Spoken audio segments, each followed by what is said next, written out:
تحاولش تثبت لحد انك كويس، سيبه يتعامل مع غيره، هو هيعرف قيمتك لوحده.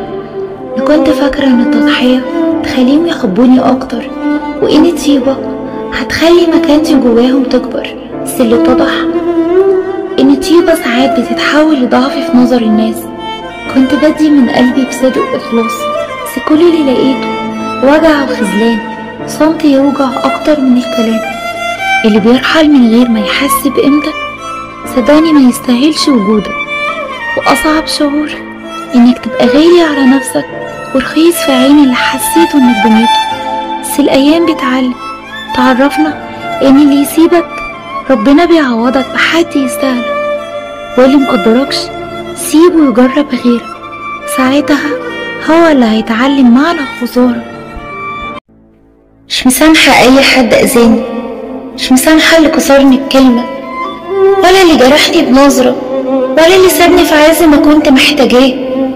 اللي اذاني يمكن نسي، لكن انا عمري ما نسيت، والوجع سايب علامة جوايا مش بتتمسح. يمكن اسامح في حاجات صغيرة، لكن الكسرة اللي جوا قلبي ما بتتصلحش. انا مش مسامحة، وربنا بس هو اللي شايف قد ايه تعب. كل جرح سابوه فيا كان سبب اني اقوى، وكل خذلان خلاني اعرف ان مش كل الناس تستاهل طيبتي. انا مش مسامحة مش عشان اسوأ، لكن عشان اتعلمت احافظ على نفسي، وعرفت ان اللي يوجعك مرة يقدر يوجعك 1000 مرة. فخليني ابعد واسيبهم للزمن يعلمهم معنى الوجع اللي سابوه جوايا. متجيش على نفسك عشان خاطر حد، لاني في الاخر كلهم بينسوا الحب ويفتكروا بس الوحش. انا ضحيت كتير وسكت كتير، وجيت على قلبي عشان موجعش حد.